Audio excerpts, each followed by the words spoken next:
밤과 낮 전시회에 오신 여러분 환영합니다. 저는 미술 비평하는 박지민이라고 합니다.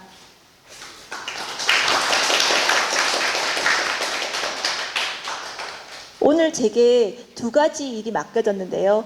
하나는 짤막하게, 짧으면 짧을수록 좋는 저의 그 박진아 선생님 그림에 대한 이야기하는 게 하나가 맡겨져 있고, 다른 하나는 박진아 화백님과 여기 계신 그 관객분들과의 대화의 사회자 역할이 맡겨져 있습니다.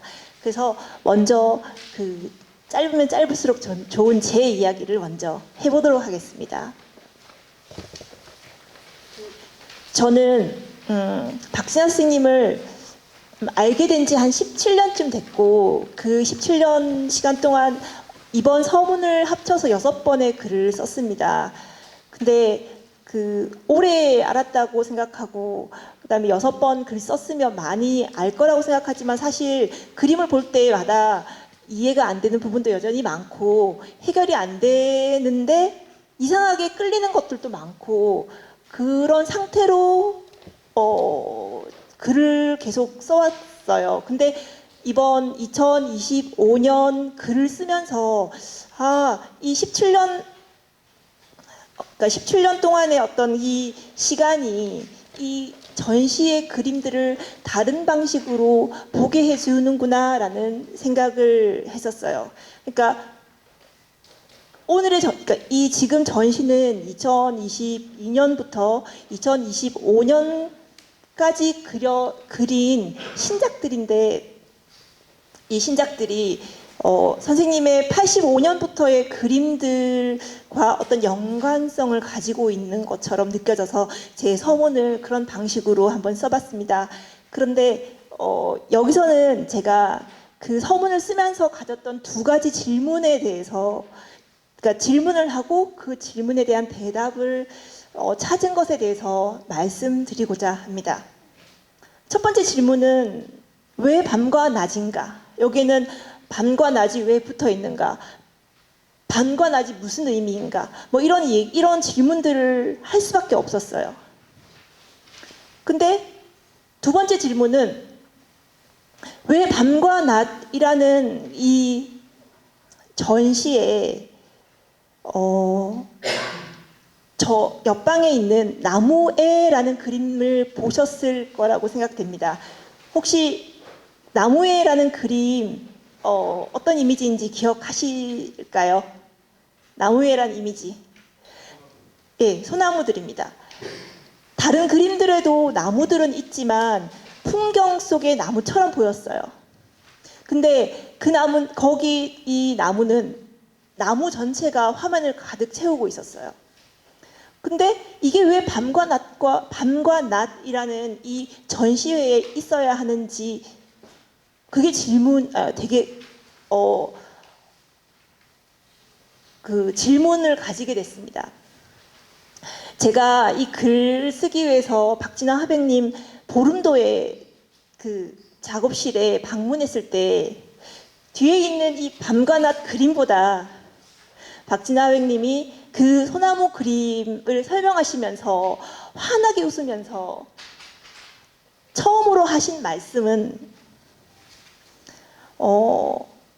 이재명을 생각하면서 그렸다고 하시더라고요.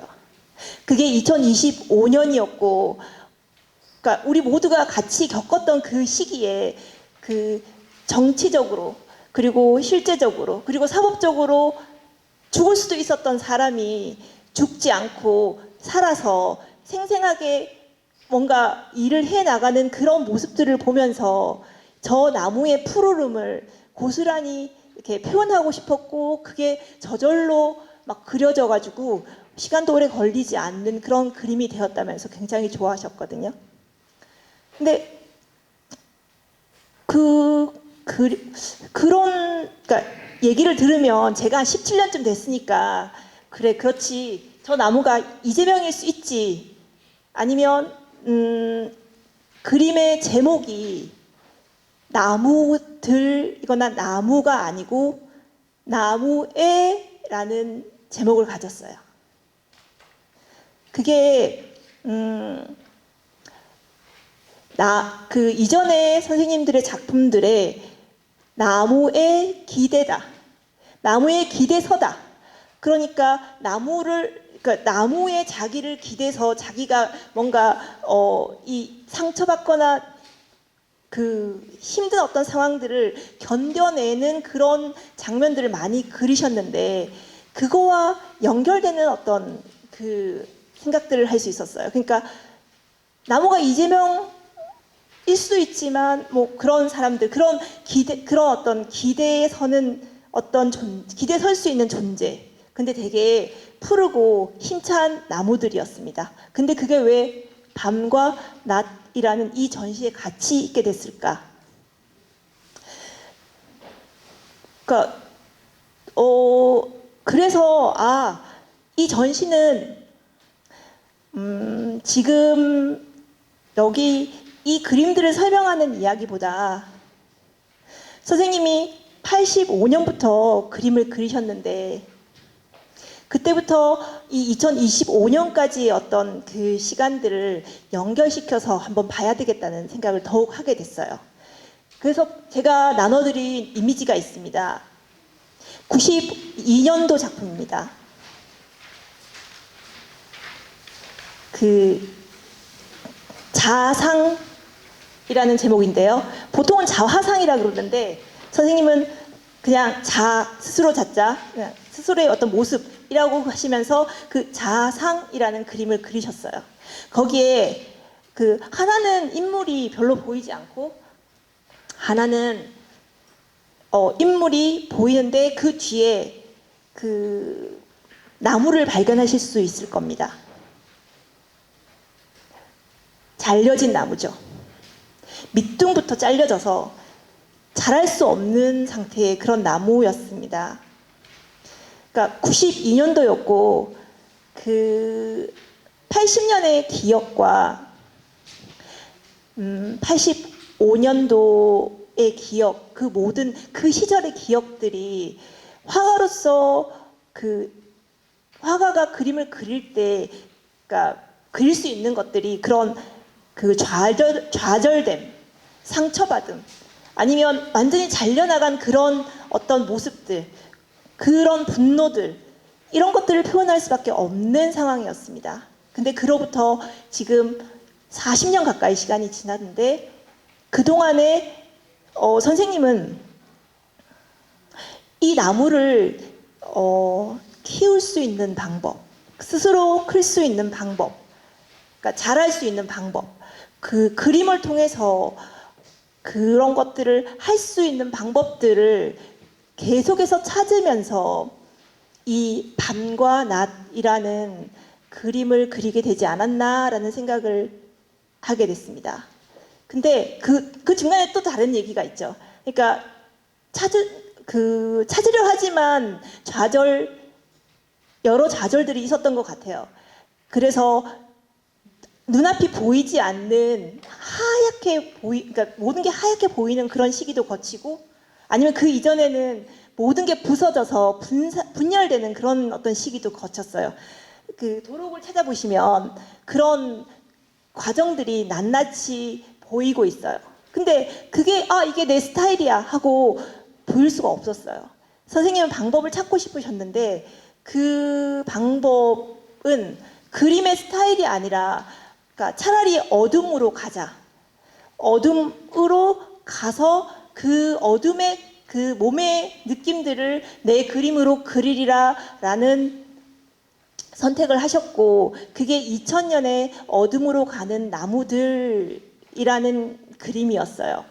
근데 제가 이 그림을 이미지로 가지고 오지 않은 이유는 그림을 직접 보지 않으면 이게 그러니까 작은 이미지로는 절대로 알 수 없는 그런 것들이라 그냥 말로만 이렇게 설명을 드리는 걸로 대신하려고 합니다.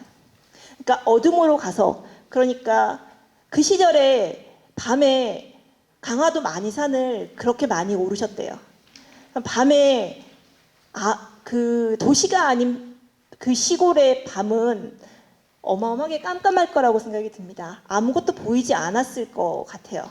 그런데 느껴지는 건 자기 몸, 그리고 그 주변의 많은 것들이 그 다시 살아나는 걸 느끼시면서, 그러니까 밤을 그렇게 걸으시면서 2004년쯤에 주변에 있는 철책들을 보게 되고, 그 철책들에, 여기 뒤에도 그림에 철책이 있고, 그 다음에 철책들에 걸린 어떤 그 존재들을 느끼게 되고, 별빛도 느끼게 되고 달빛도 느끼게 되고, 그러니까 구체적인 어떤 것들을 그 받아들이게 되는 그 과정을 겪으셨어요. 그래서 밤이라는 것이 어둡고 보이지 않는 뭔가가 아니라 구체적인 뭔가를 받아들일 수 있는 어떤 계기였고, 그 구체적인 뭔가를 받아들이고 난 다음, 밤을 지나고 난 다음에 그 아침을 다시 보게 됐을 때, 그때 선생님 그림에 빛이라는 어떤 요소가 굉장히 중요한 것으로 들어오게 됐어요. 2006년도 그림인데요. 제가 지금 그 나눠드린 그림의 그런 색들과 그 느낌과는 전혀 다른 어떤 전혀 다른 스타일의 그림을 그리셨어요. 이건 우리는 언제나 태양이 뜨고 해가 뜨는 걸 보지만 그거를 인지할 수도 있고 못할 수도 있는데, 그 시기 선생님이 밤을 통과한 이후의 그림들은 이렇게 빛을 더 인지하게 되는 그런 것이었어요. 근데 빛을 그린 게 아니라, 빛이라는 거는 에너지고, 그 에너지로 인해서 사실은 빛이 비치는 어떤 장면이 아니라 빛에 의해서 만들어지는 어떤 그 힘 같은 것들을 그림으로 그리게 됐어요. 그래서 저는 밤과 낮이라고 했을 때, 밤은 구체적인 어떤 것들과 연결되는 어떤 시간들을 말하는 거고, 낮은 그 밤을 통과하고 난 다음에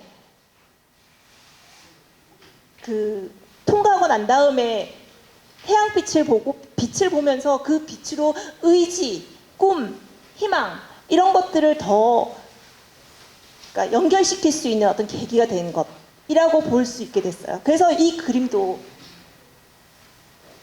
밤과 낮인데, 밤의 장면과 낮의 장면이 아니라, 그 낮은 철책을 넘어서는 사람들과 뭔가 인간적이고, 그러니까 인간으로서 뭔가 더 우리 모두를 연결시켜주는 어떤 믿음 같은 것들과 연결되려고 하는 어떤 의지, 함께 뭔가 해야 된다라는 그런 의지 같은 것들을 표현하는 그림이 되고, 밤은 좀 더 구체적인 상황들과 연결되는 그림들이 되는데, 이 두 개가 같이 함께 함으로써 그림이 어떤 것을 꿈이라든가 어떤 걸 하나를 잘라서 하는 게 잘라내어서 뭔가 자기를 브랜드화해서 분명하게 보이는 뭔가가 아니라, 그 그림 그러니까 눈이라는 어떤 활동의 총체성을 고스란히 지켜나가겠다라는 어떤 의지로 이 밤과 낮이라는 그림을 함께 그리고 함께 두게 된 것 같다는 생각을 했습니다. 그 내용이 이번 저 서문에 쓰게 되었습니다. 작가님께 물어봐 주셨으면 좋겠습니다. 예를 들어서 이런 것들 말이죠. 여기 낮의 그림에 보면 거대한 인물이 서 있습니다. 그 거대한 인물은 노란 천을 들고 있고요. 눈을 뜨고 있고요. 왜 저 사람은 저기에 서 있을까? 이런 거 질문, 그러니까 이런 질문 해주시면 좋겠습니다. 감사합니다.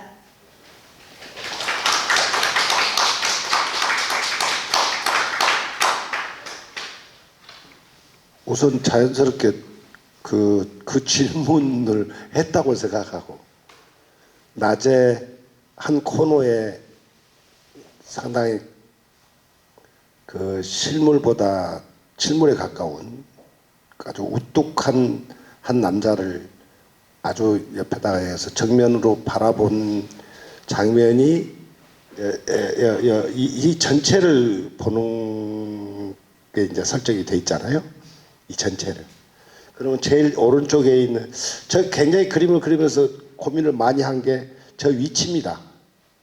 그래서 이제 크기는 이제 그 실물 크기 정도로 이렇게 생각을 하고 이렇게 했는데 오른쪽으로 더 바짝 보내야 되냐 아니면 왼쪽으로 좀 해서 오른쪽 공간을 남겨야 되냐 한 발짝 더 앞으로 해야 되냐 뭐 이런 게 이제 실제로 이제 여기 위치가 요거 이쪽으로 와야 되냐 말아야 되냐 이제 이런 거죠. 이런 게 고민이 많이 되는 거고 애초에 이 작품을 할 때는 솔직하게 얘기하면 계획이 분명치 않았어요. 계획이 분명치 않았다는 말은 뭔 말이냐면 딱 하나만 생각했어요. 딱 하나만 생각한 게 뭐였냐면 밤과 낮을 하자. 밤과 낮을 동시에 그린다. 에? 밤도 그리고 낮도 그리 밤을 그리고 난 다음에 낮을 그리는 게 아니라 밤과 낮을 동시에 그린다니까 뭐 예를 들면 여기 그리고 이런 게 아니고 거의 같은 화면에 놓고 이제 같은 동시대 시간에 같이 이제 그린다 뭐 이런 원칙 이게 있었고 23년 6월에 시작을 했거든요. 23년 6월 정도 했으니까 윤석열 정권이 이제 들어서 가지고 한 1년쯤 지나서 있을 때 내가 어떻게 이게 견뎌야 되겠는데 대작을 하나 해갔다. 근데 대작을 하는데 제목을 뭘로 하나. 그럴 때 처음에는 막 고민을 하다가 내가 이제까지 이렇게 했던 큰 주제가 밤과 낮을 동시에 같이 껴안는 건데 그걸 각자 나눠서 하고 비교적 저게 약 1,000호 가까이 되거든요. 호수로. 그러니까 이게 양쪽으로 이렇게 해서 하면 되지 않을까라고 해서 제일 먼저 생각한 게 뭐냐면 제 자신이었어요. 나를 어떻게 하는 거지? 나를 어디다 배치를 해야겠는데 나를 어떻게 배치를 하는 거지? 그리고 한참 고민을 하다가 바닥에 깔아야지 이 생각을 했어. 그래서 여러분들이 보시다시피 이게 이렇게 쭉 이렇게 흉상 성격으로 이렇게 쭉 이렇게 해줘서 처음에는 이 작품도 인물로 이렇게 됐어요. 지금 이거는 가면으로 바뀌어졌는데 애초에는 요거처럼 이렇게 됐는데 근데 거칠게 이렇게 이제 스케치를 하다 보니까 앞에다가 전면에다는 인물 흉상을 넣는다. 그러면 뒤에는 어떻게 되죠? 많은 부분이 후경이 되잖아요. 이게 전경이 되잖아요. 전경. 앞에 있잖아요. 구도상 그림은 아래에 있으면 이제 앞에 있게 되는 건데 이게 어디죠? 이게 어딘 거예요? 이게 뒷면이잖아요. 뒷편이잖아요. 이자들의 뒷편이잖아요. 그래서 전경에는 흉상을 깔고 그 나를 깔고 그 나를 그냥 나로 이렇게 인식할 수 있는 그걸 하니까 우리라고 하는 개념을 깔고 여럿이라고 내가 우리 여럿이 내 자신이라는 것을 깔고 뒤에는 밤을 끌어올 수 있는 그걸 그냥 즉흥적으로 끌어내자. 그 다음에 낮도 마찬가지다. 저것만 지키자. 그러니까 밑에 흉상 쭉 까는 것만 지키자. 그래서 그림을 시작했는데 아니나 달랄까 제 그림이 잘 안 돼요. 계속 미끄러져. 제 표현을 하면 이제 뭐냐면 돌았으면 또 후회하고 돌았으면 후회하고 계속 안 돼. 그래서 이게 그렇게 추서리 하는데 안 된다라고 하는 것은 어떤 선명한 그게 안 들어오기도 하지만 도무지 접근이 안 되는 거지. 계속 미끄러지는 거죠. 물감만 계속 낭비하는 거예요.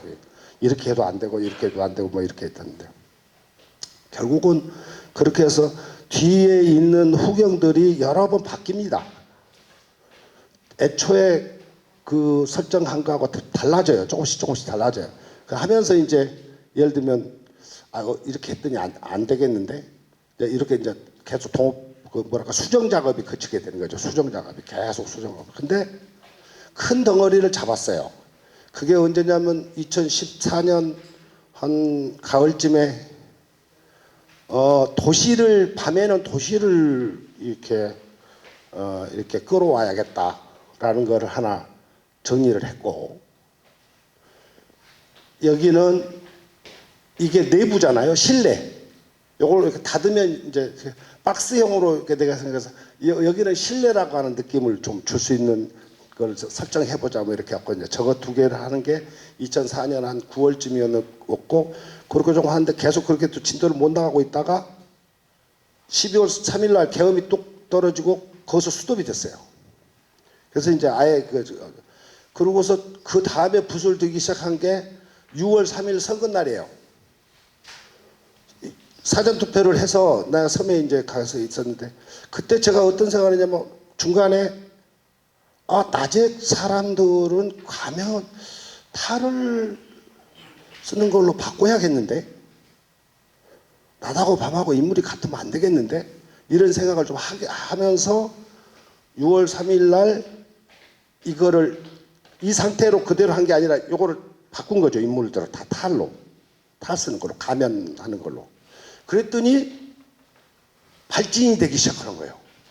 그리고 내가 어떤 생각을 했냐면, 저 모든 가면 쓰는 것도 나고, 여기 있는 모든 여자든 남자든 이것도 모든 사람이 나고, 또 나가 있는데 저것도 나고, 그렇게 해서 내가 여럿이다 라는 생각을 하다 보니까, 그해 겨울에 여의도 가서 뭐 했던 것도 막 이렇게 막 상기가 되고, 뭐 이렇게 해가지고 갑자기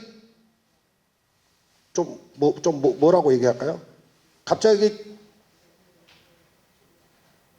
몸이 착 달라붙으면서 밀착하면서 이렇게 쭈르르르 이렇게 끌고 갈 수가 있었어요. 그래서 자짝 그러고 있는데 우리 김학의 선생님이 제 섬에 7월인가 언제 섬에 오셨어요. 내 후배랑 우리 김명조 선생이랑. 그래서 그때 이제 저 나무를 한참 같이 동시에 하고 있었는데, 요거 하고 같이. 근데 이제 요걸 보여주면서 내가 아직 마무리가 안 됐는데 내가 이번 전시에 꼭 저거를 완성시키고 싶다. 그때가 7월 말이었으니까 그렇게 됐죠. 그 다음에 내 욕심이 그랬어요. 이 전시장에서 반드시 저 밤과나술, 그러고 전시 제목도 밤과나술 하고 싶었어요. 그래서 저것이 완성됐으면 좋겠다는 생각을 하고, 8월에 굉장히 더웠잖아요. 작년도 올해도 더울 것 같습니다만, 하여튼 그렇게 해서 9월 20일 날 끝났어요. 이게 9월 20일 날. 그러니까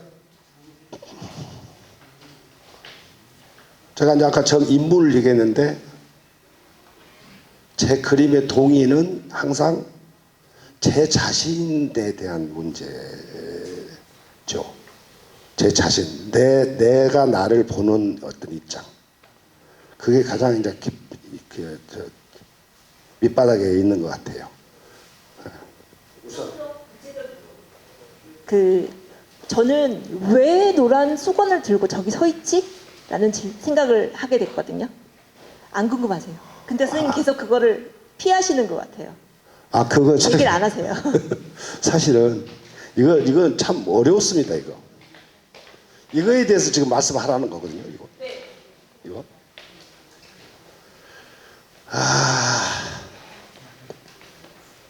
저게 없으면 안 되죠. 사실은 제 입장에서.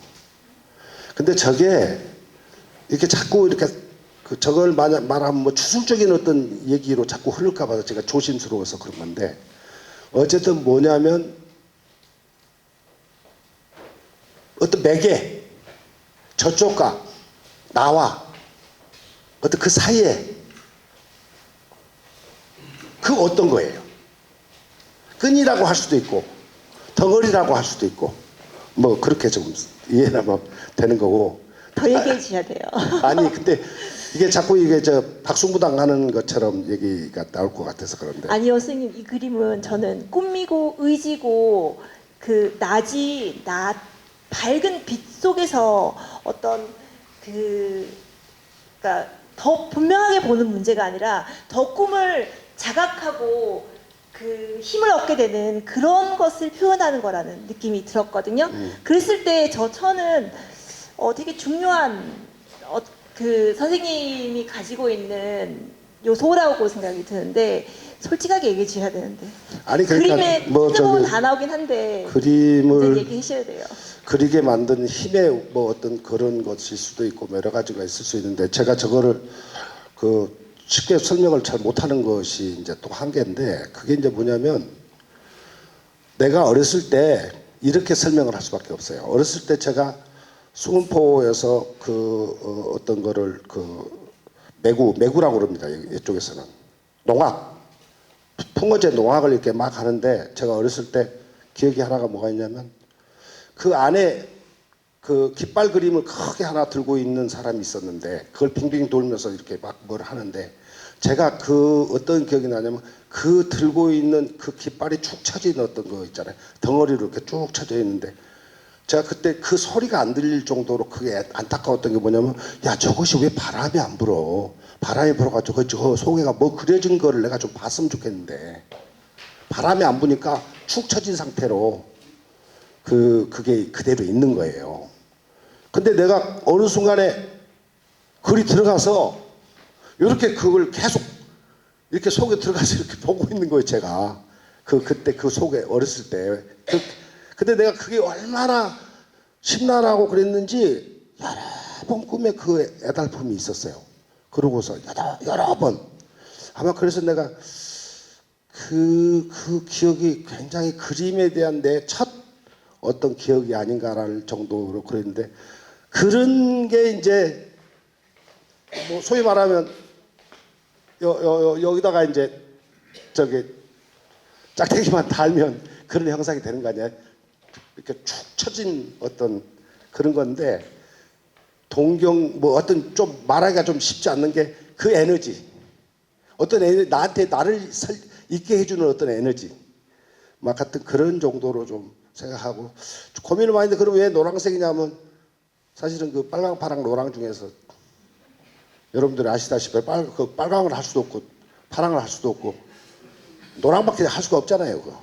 아마 여러분들이 그랬어도 노랑밖에 못했을 거예요. 저하고 비슷하게 하여튼 그 정도로 정리합시다. 예? 제가 도록들을 계속 보면서 저런 천을 들고 춤을 추는 장면을 한두 개 본 게 아니에요. 굉장히 많아요. 그런데 계속 들고 팔을 휘젓고 춤을 추고 계셨거든요. 근데 왜 저기서는 늘어뜨리고 있었을까요? 그리고 왜 눈을 번쩍 뜨고 바라보고 있었을까요? 그 바라보는 위치가 왜 저 신뢰라고 하는 그 부분, 그러니까 그 안에는 부처님도 계시고 예수님도 계시고 아마도 동학적인 부분도 분명히 있을 거예요. 제가 그러니까 정확하게 찝어낼 수는 없지만, 근데 그걸 바라보고 있을까요? 그래서 그림인데 이렇게 말로 하기가 쉽지 않아서 물론 이렇게 표현하는데 여러 번 수정하면서 일단 이 문제는 정리를 했어요. 이게 여러분들이 보시다시피 내 이제 착각으로 요걸 닫으면 안 보이는 거예요. 요걸 닫으면. 근데 요걸 열었기 때문에 이게 보이는 거예요, 지금.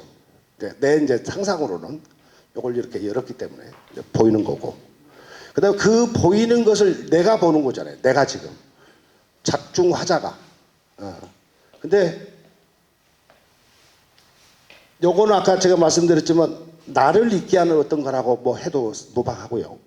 나를 있게 하는 어떤 뭐가 그 힘으로 내가 뭔가를 이렇게 보는데 여기서 제가 좀 핵심적으로 했던 거는 처음에는 이걸 벽으로 구성을 했었어요. 벽으로 구성했는데 이게 제일 처음에는 철책으로 했다가 그 다음에 다시 또 벽으로 고쳤다가 그래도 아니어서 다시 또 철책으로 환원시키고 그 다음에 좀 분절도 시켜보고 그러니까 뭐 계속 실험을 했는데 결국은 이제 최종적으로 이렇게 되고 이거가 이제 상당히 마지막에 이게 너무 촌스럽지 않나? 이게 강강술래 같은 게 이게 너무 촌스럽지 않나? 막 혼자 막 굉장히 고민을 많이 하다가 결국은 그거는 그냥 놔두자 하는데, 이 모든 저 인간의 현실 세계를 보는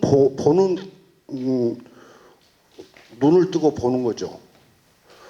물론 듣는다고 해도 뭐 틀림은 아니겠지만, 눈을 강조하게 된 거는 그걸 본다라고 하는 의미가 이제 있을 거 아니에요? 그죠? 뭐 귀를 크게 강조한 건 아니니까. 그렇게 좀 답이 참 어렵습니다. 그림은 참 내가 생각해도 내 그림이 제가 어려워요. 예. 근데 누가 좋아하겠어? 안 좋아하지. 제가 한 가지만 더 예. 드릴게요.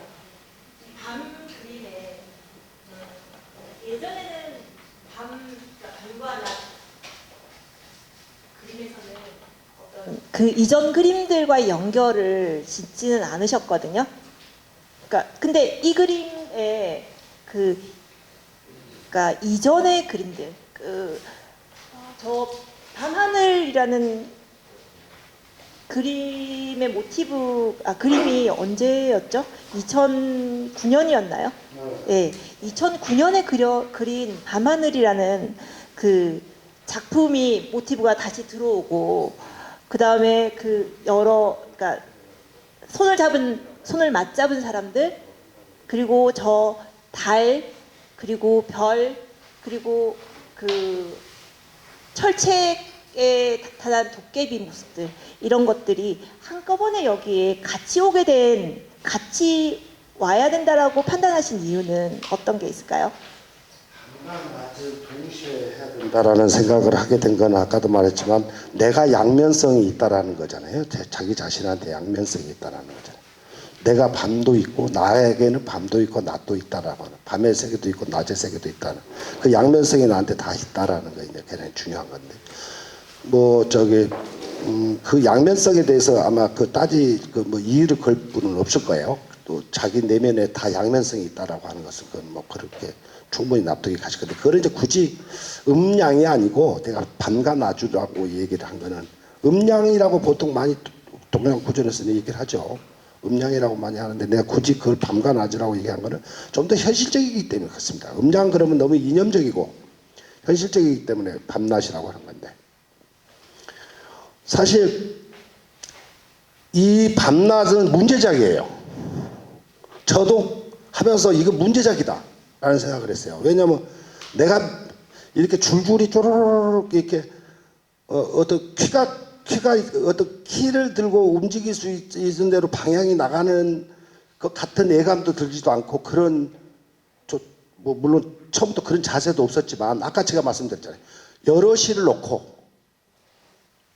뒷배경은 무조건 밤을 끌어오고 낮을 끌어오는 걸로 그냥 무조건 하자, 그렇게 시작하자, 그렇게 해서 거치게 하고, 막 장면을 처음에는 뭐 몇 개로 나누기도 하고 막 혼자 난리를 쳤는데, 결국은 거기에 하나씩 이렇게 시간을, 이제 밤낮이라고 하는 게 뭡니까? 시간의 개념이잖아요. 그러니까 시간이 흘러가면서 계속 이제 또 밤과 낮이 또 바뀌고 밤과 낮이 바뀌고 계속 이렇게 하면서 이 그림도 이제 이렇게 자꾸 이제 이렇게 새롭게 생성된다고 그럴까요? 그러니까 하나하나 또 버려지기도 하고 뭉개지기도 하고 다시 또 솟아나기도 하고 뭐 이렇게 하는 건데요. 제일 중요한 거는 후경이 왜 정경처럼 이렇게 하냐라고 하는 물음이 또 나한테 있었어요. 처음에부터 그런 걸 계획했었어요. 뒷배경을 선명하게 오히려 해서 끌어당기자. 그리고 앞에는 오히려 뒤로 밀자. 그래서 그림을 잠깐 보시면 눈의 초점이 중심에서 이쪽으로 와요. 그리고 밑에가 사실은 조금 더 가라앉아요. 그러니까 오히려 더 들어가. 뭐 하여튼 그렇게 됐는데, 설명하기가 참 어려운 게 뭐냐면, 이런 포즈들이나 이런 것들이 왜 이렇게 해야 되느냐라고 하는 것보다는 턱 들어온 거를 갖고 내가 이걸 없애나 마나, 이제 이런 뭐가 하나 썩 들어오면 가만있어 봐, 이게 제대로 들어온 건가? 아니 없애야 되는 건가? 말아야 되는 건가? 이런 쪽으로 흐르더라고요, 계속 저 그림이. 그러니까 무슨 말이냐면 들어오는 것에 대해서 한동안 이렇게 보고 있으면 그냥 자리 잡는 것도 있고 그냥 또 없어지는 것도 있고 근데 그걸 시간을 가서 계속 하면서 이렇게 보니까 결국은 안 지워진 것만 남게 되는 거죠. 점차 이제 이렇게 되는 건데 참 무책임한 말입니다만은 이 그림은 저의 전 어떤 그 내 생이 갖고 있는 전 긴 어떤 이력을 아마 내가 불러내서 여기다가 이렇게 하려고 했던 거 아닌가 그런 생각이 좀 드는 것 같아요. 저는 선생님이 그러니까 계획하지 않은 채로 이렇게 뭔가 이렇게 나오면 그거를 긍정하거나 아니면 지우거나 하는 과정으로 이렇게 그림을 완성해 나가실 때 그 많은 것들이 자연스럽게 얽힐 수 있는 어떤 여지를 만들고 있다는 생각이 들더라고요. 그리고 선생님이 이렇게 말씀하시지만 그 어떤 모티브들이 40년 그림 속에서 하나씩 다 숨어 있더라고요. 특히 그 손을 맞잡고 있는 두 분, 그러니까 남녀로 보이는데 아까 제가 이미지로 보여드린 그 자상, 92년도 자상에 잘려나가고 상처있고 자라지 못하고 그런 어떤 처참한 상황 속에서 자라고 싶어 하셨잖아요. 그래서 몇 년 후의 그림에서는 그 자라지 못하는 나무에 아주 가는 그 가지가 솟아오르면서 그거를 지켜보고 있는 여인의 모습. 그러니까 님이라는 제목으로 그 사랑으로 이런 것들이 자란다라는 생각을 하셨던 것 같아요. 그래서 이 밤의 그림도 그 별과 도깨비와 이런 것들이 막 내려오면서 이 중간에 그 중간에 그 모티브가 아니 이 두 명이 저렇게 다정하게 그러니까 손을 맞잡고 있는 그림이 들어온 것 같더라고요. 그러니까 어떤 판단을 지금 이렇게 어떤 판단이 일어난 게 아니라 진짜 40년의 시간 동안 하나하나씩 만들어진 거라 이렇게 그 얽힘들이 이 그림들을 완성한 것 같더라고요. 제 질문은 여기까지고요. 여러분 질문을 이제 받겠습니다. 사실은 우리 박 선생님이 이제 제작한 게 그냥 핵심적인 얘기가 이제 그거 같은데 누적이 된 게 이제 이렇게 종합 세트처럼 이렇게 이제 내가 꼭 의도를 했든 안 했든 간에 이게 이제 그때인데 사실은 제가 솔직히 여러분들한테 맨날 듣는 얘기잖아요. 맨날 듣는 얘기가 요새도 듣는 얘기예요. 뭔 얘기를 듣냐면 아이고 선생님 요새 그림이 훨씬 밝아지고 좋아요. 이제 뭐 조금 더 편안해졌어요. 뭐 이런 얘기 많이 맨날 듣는 얘기고. 그 다음에 제 입장에서 어제 내가 뭐 어떤 얘기를 했냐면 만약에 내가 누군가 전시인지 모르고 이 전시장에 왔어. 이거 누구 전시인지도 몰라 나는. 근데 이걸 둘러봤어. 그랬으면 내가 어떻게 했을까? 아마 그 사람한테 전화 걸었을 거라고 그랬어요. 당신 나 좀 보자. 왜 그런 얘기를 하냐면 복잡해요. 세상이 복잡한 게 아니라 내가 복잡해. 예. 그래서 당신 참 복잡하네. 나처럼 복잡하네. 당신 좀 만나야겠네. 그림이 우리가 규정해서 놓고 보는 습관이 많아요. 규정해서. 자기한테 즐거움을 준다건데 기쁨이 뭐 이렇게 규정해서 놓고 그렇게 이렇게다. 그러니까 아유 너무 무서워 싫어 이럴 수도 있는 것이고. 근데 사람이 저는 공교롭게 한 20몇 년 동안 철책이 바로 있고 북한 방송이 계속 들어오던데 거기서 이렇게 작업실에 있었는데 가만히 생각하면 그때 이제 생각이 그거죠. 사람 참 아무것도 아닌데. 아니 이루고 살아 인간들이. 그런 생각이 참 많이 들었거든요. 철책 넘어서 저것도 못 가고 이러고 살아 지금. 그 우리 말 그거 쓰는 건데 평양방송에 막 들릴 때가 있었어요.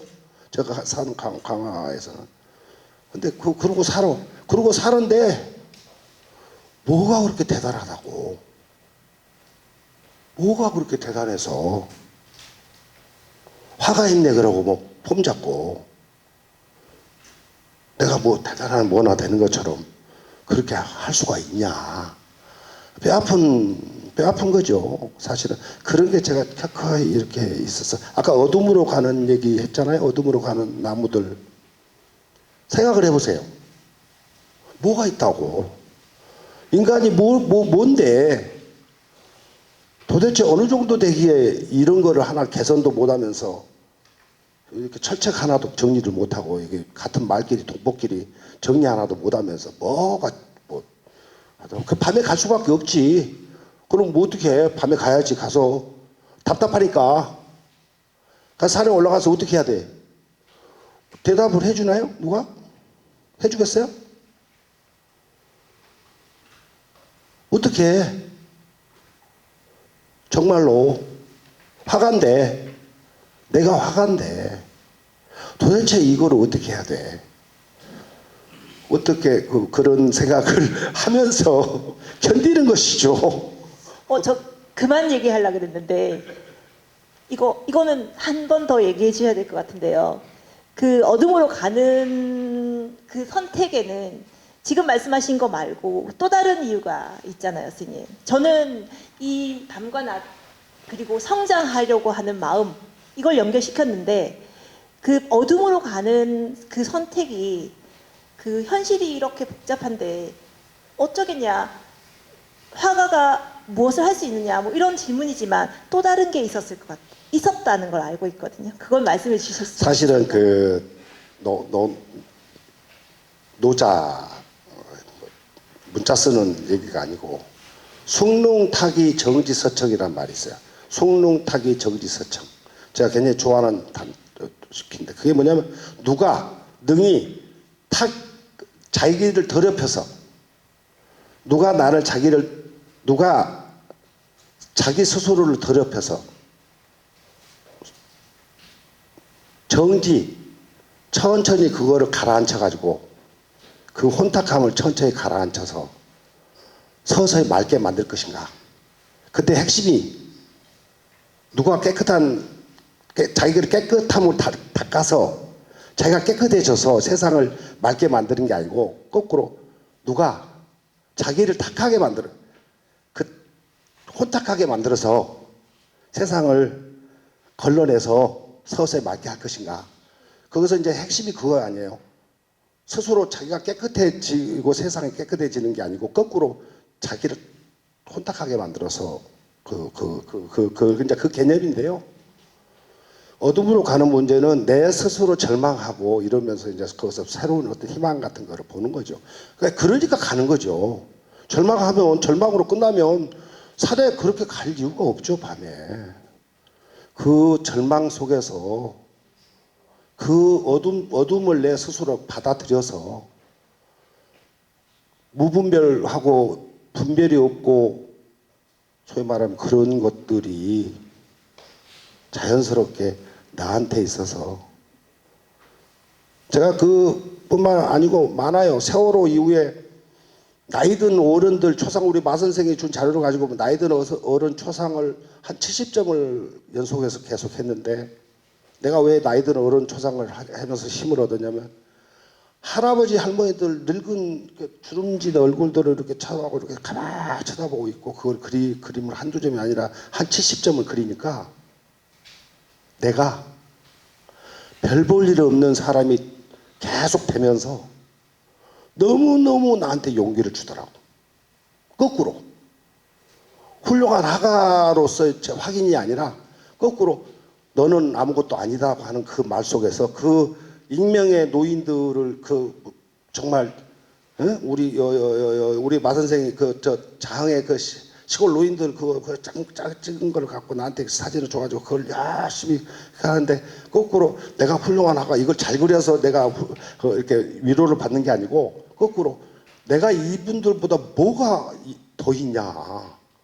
이 촌노들보다 내가 뭐가 더 나는 아무것도 더 이상 있는 게 없다라고 하는 뭐 그런 어떤 것들이 오히려 나한테 힘을 주더라고요.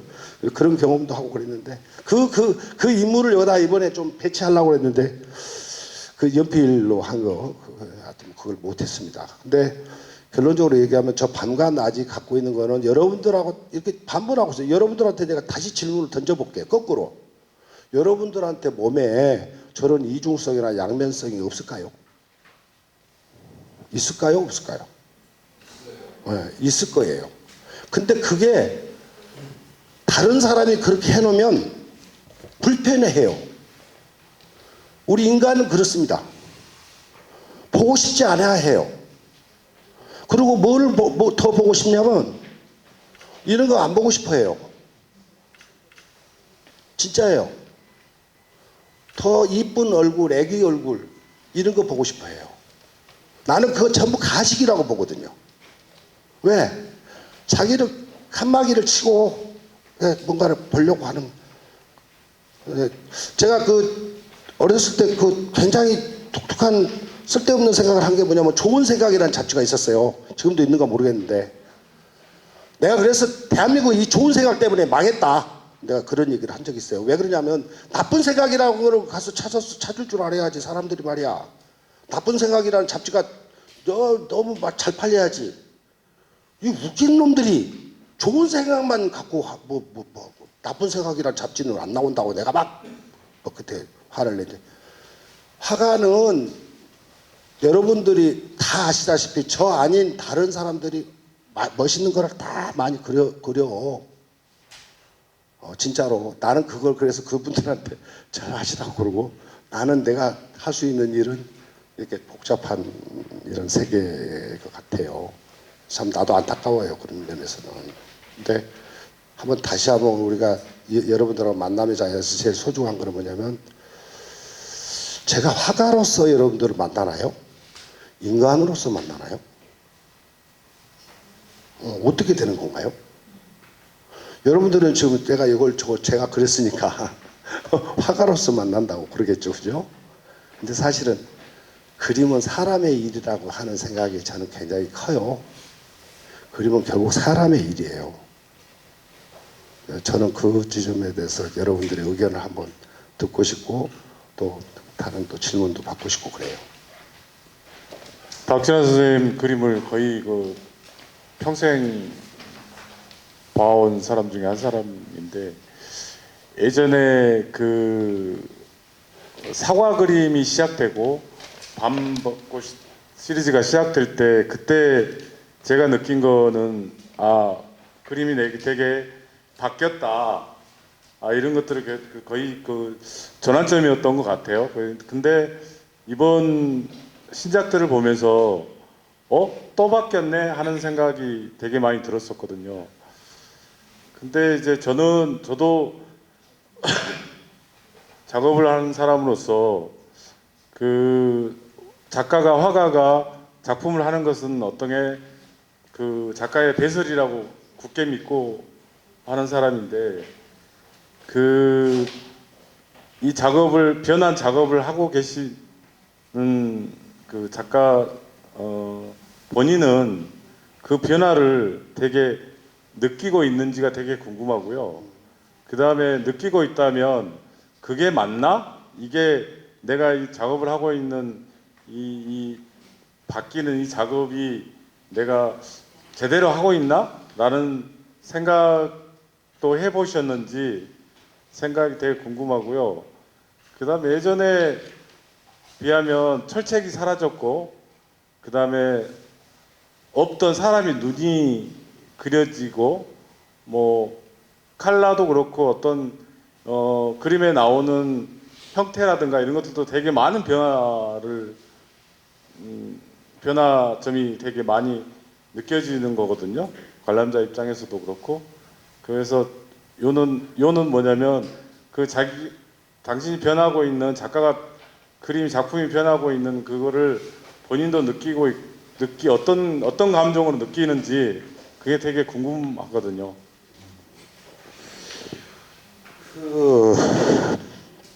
40년 대학을 76년에 들어갔으니까 50년 그렇죠? 본격적으로 그 50년 그림의 어떤 거를 갖고 이제 붙들고 고민한 지가 한 50년 됐다고 봐야죠. 그리고 85년부터 이제 사실 이제 민중미술 쪽으로 들어가서 본격적으로 활동을 85년 4년 말부터 했으니까 84년부터 친다면 지금 한 42년 민중미술 쪽에 이게 아까 제가 말씀드린 제 자신을 주체하기 뭐 분열되고 막 이게 뭐 완전히 이렇게 뒤죽박죽이 돼가지고 한마디로 말하면 저는 그 갈등이 없는 그림에 대해서는 아주 혐오했어요. 내가 왜 갈등이 없는 그림에 대해서 혐오를 했냐면 아까도 말씀드렸잖아요. 아니 그게 그러니까 너 혼자 편하다고? 묻는 거예요. 너 혼자 편해? 그럼 편하면 끝난가? 그럼 끝나? 그거 아니잖아. 인간이라는 게 있는 거 아니야. 도대체 인간이라는 게 그렇게 하면 그러니까 어떻게 되겠어요? 내 분열. 그리고 어떤 문제까지 번지냐면 자학.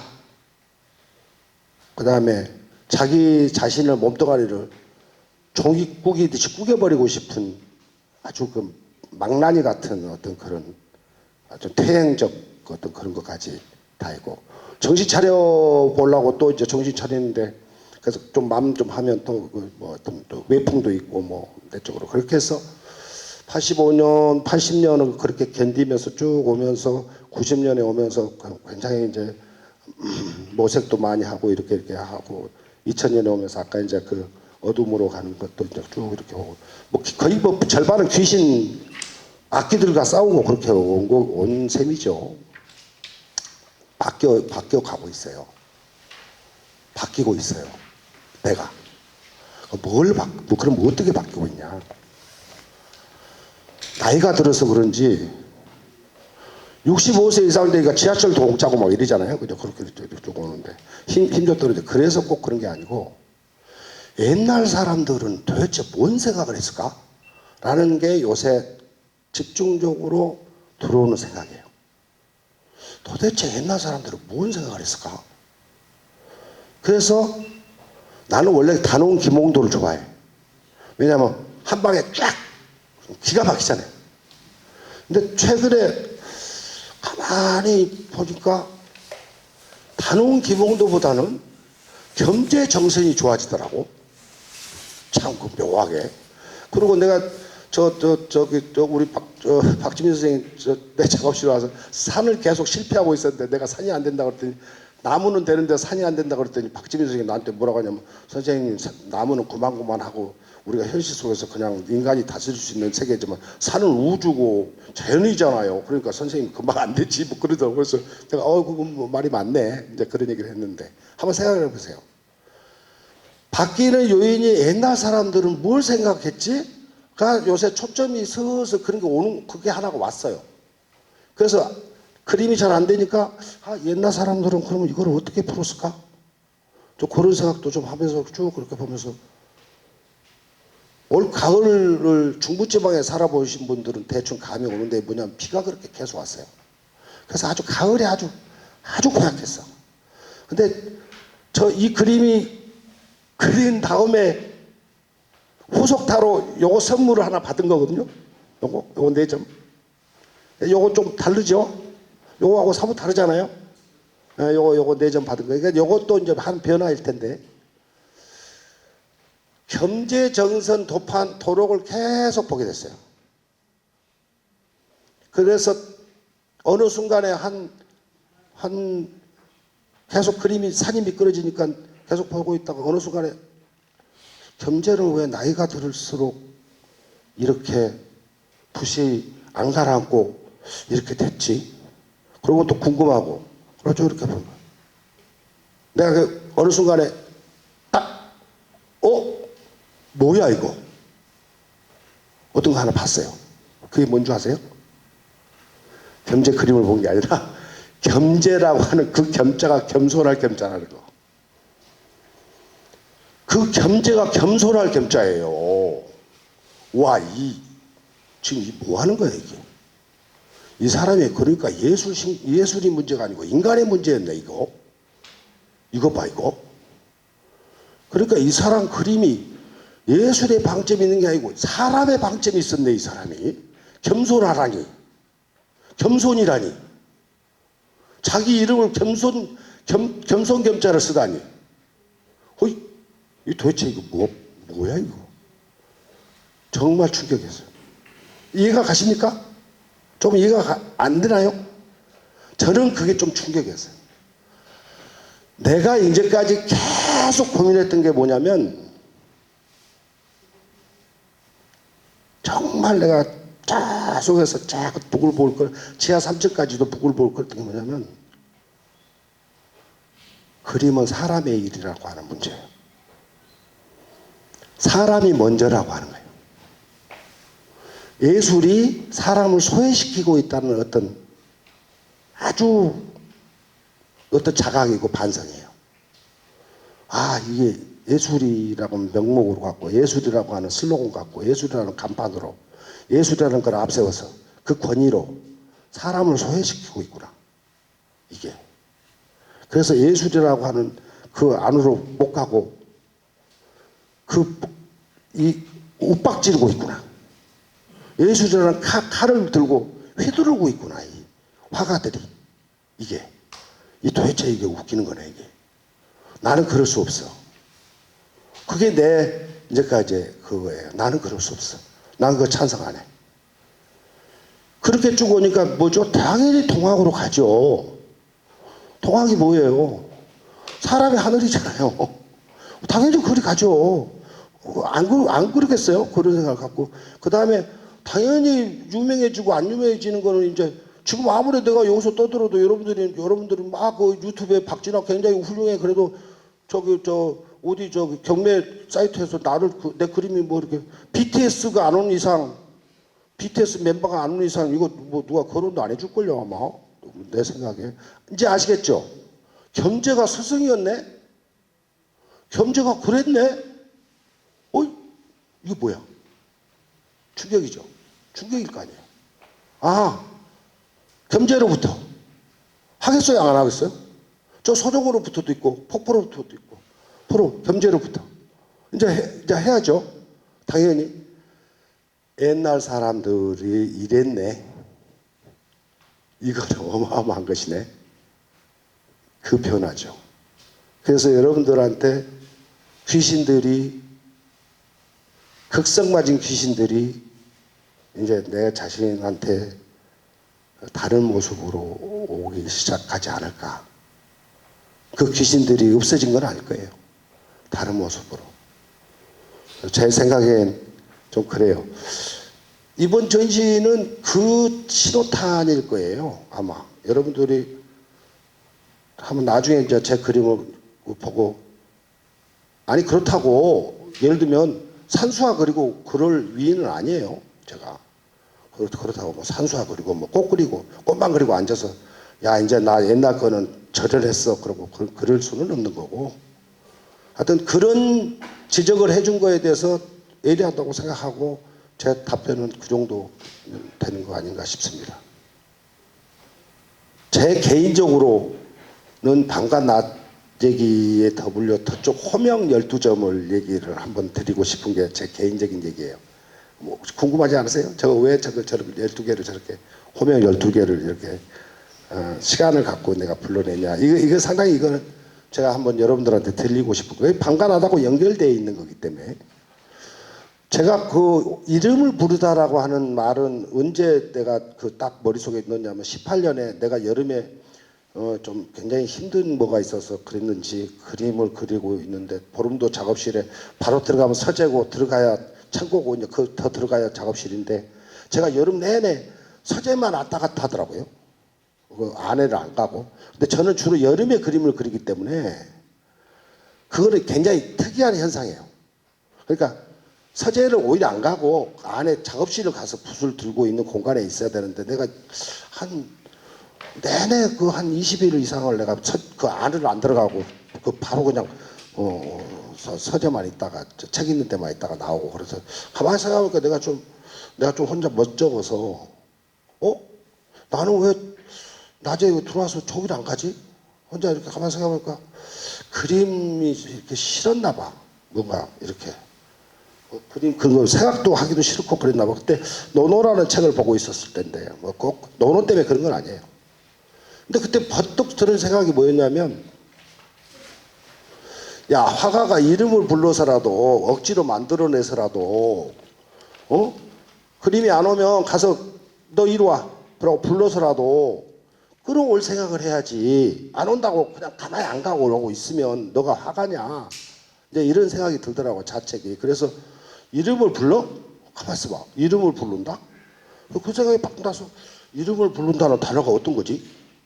호명. 가서 봐. 이름을 불러. 호명. 뭐 이제 저 전화를 저 집사람한테 걸어봤어요. 그 혹시 이름을 부른다는 단어가 호명 말고 다른 게 또 뭐가 있나? 그랬더니 잘 모르겠대. 아, 그래서 그럼 호명, 이름을 부른다. 이름을 불러서라도 그림을, 저기 도망간 그림을 끌고 와야지. 그림을 그걸 안 해? 그러면 당신이 화가야? 이런 자책이 있었단 말이에요. 그래서 그 호명이라는 거를 딱 붙잡았어요. 호명이라는, 아, 이름을. 제목치고는 괜찮다. 그림 제목. 내가 그 제목을 갖고 그림을 그리는 거거든요. 난 주로. 저 응수월행 그러면은, 월행이란 말은 아시겠죠? 달이 다닌다는 뜻이에요. 그죠? 응수는 어떤 뜻이나 말이나 이런 거를 내가 반응한다는 뜻이에요. 그러니까 달이 다니는 거를 내가 반응해. 예? 이제 그런 뜻이니까 그렇게 이해하면 돼요. 저런 식으로 어려운 제목을 제가 이렇게 사람들 못 알아먹게 아주 그렇게 고약한 심보로 저렇게 할 때도 있고, 요것도 야인 초상, 야인 초상이라고 해도 되는데 들사람 초상이라고 굳이 저렇게 내가 얘기한 것도 있고, 좀 그런 식으로 제목이 나한테는 있는데, 호명이 있는데, 그 호명을, 근데 도저히 그게 상이 안 떠오르더라고요. 그래서 만약에 예를 들어서 박진화, 그리고 내가 이제 호명을 해. 제목이 박진화야. 에? 그림 하나를 넣고. 예를 들면, 무궁화, 호명, 무궁화. 그러면 내가 장미꽃을 그리면 사람들이 보면 그럴 거 아니에요. 이 사람을, 이름을, 장미꽃을 갖고 무궁화라고 이름을 지었네? 이렇게 하면 안 되잖아. 그렇잖아요. 여러분들 그 생각 안 드세요? 진화. 그러면, 박진화 그러면, 여자를 그려놓고, 박진화 그러면, 이 사람이 지금 이름을 불러놓고 이상한 걸 그렸네? 이렇게 해야 돼. 그러니까 그러면 이제 박만 딱 써.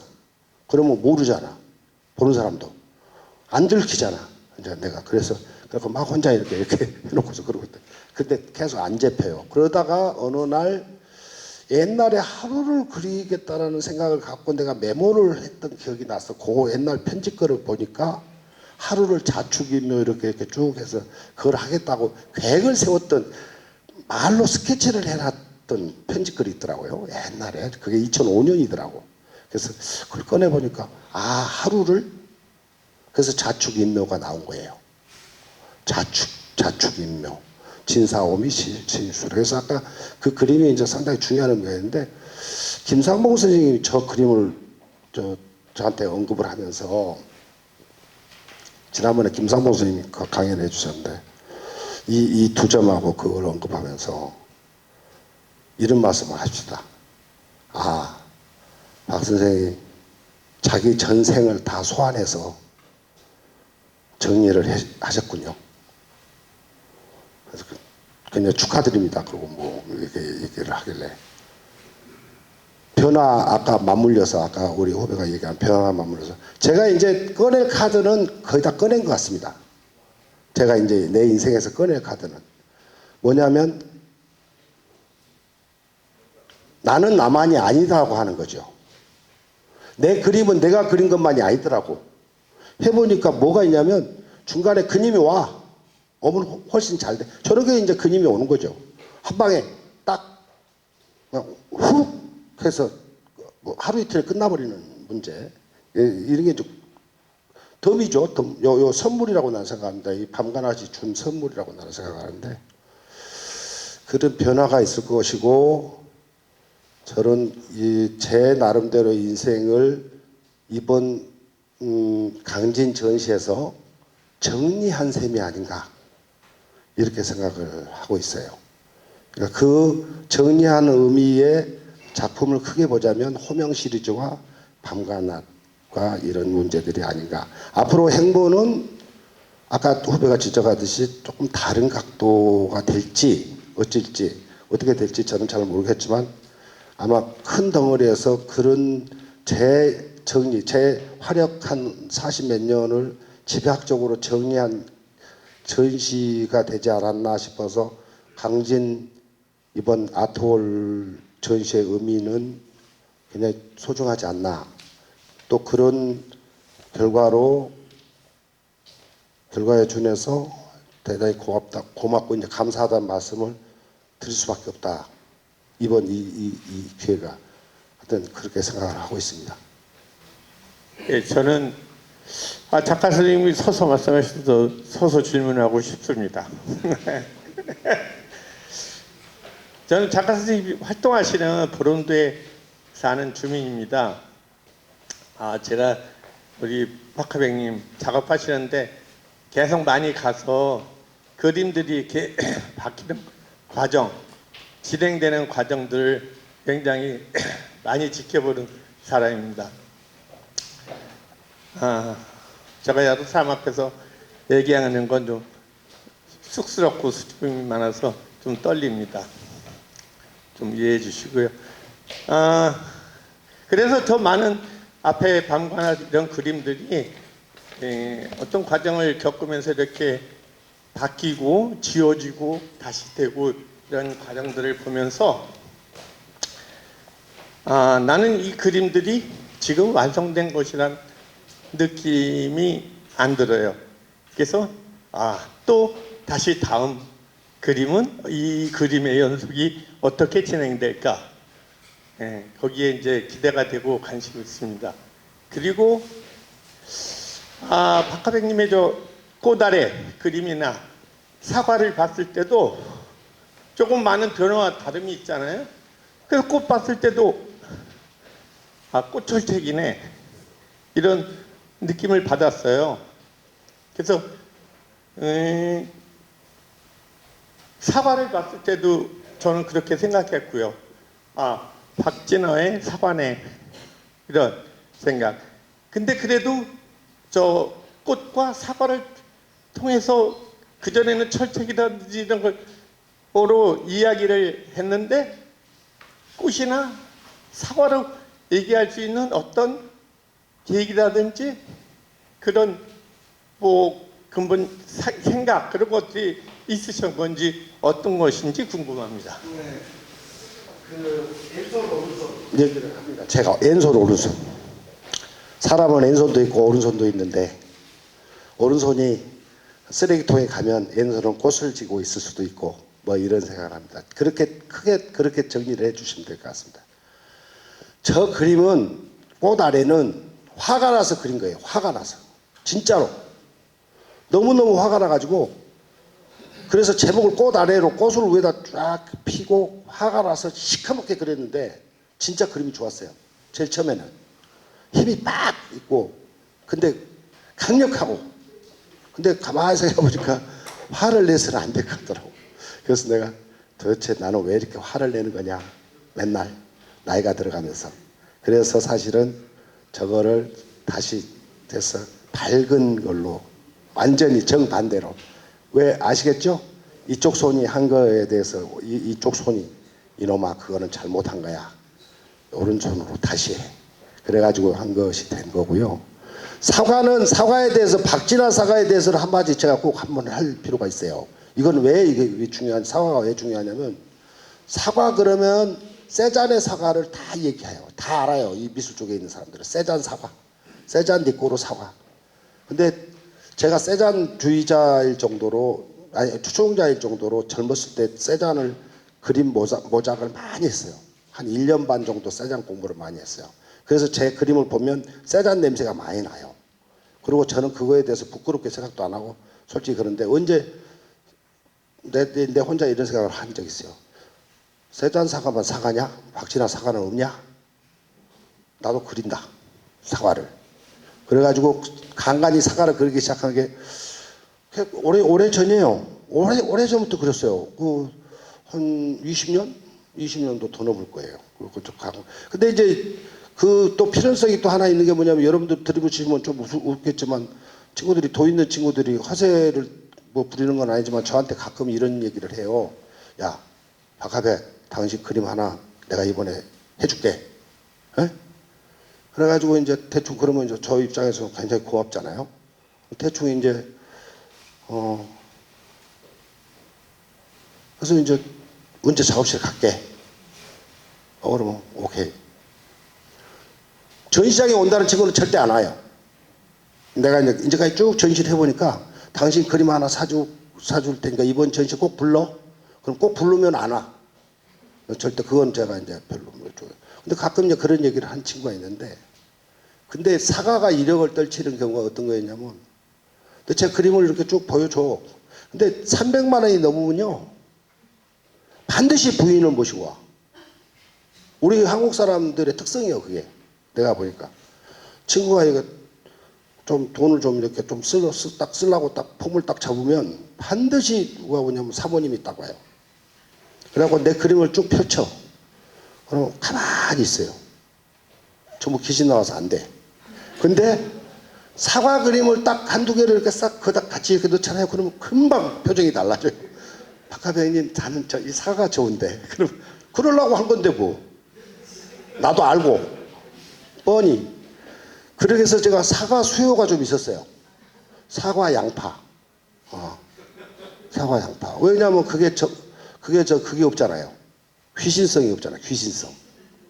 저 그림이, 이번에도 저 그림을 걸기 위해서 제가 상당히 노력을 많이 했습니다. 저 그림은 사과는 반드시 하나 꼭 걸어야 된다고 내가 그랬어요. 왜냐하면 저 정도는 하나 있어야 된다고. 솔직히. 여러분들이 이해가 되시죠? 예, 충분히 이해를 좀 하셔야 되는데, 사과가 왜 나왔는지. 저는 계속 반복되는 말이지만, 그림은 사람의 일입니다. 그림에 있는 세계도 사람 사는 세상입니다.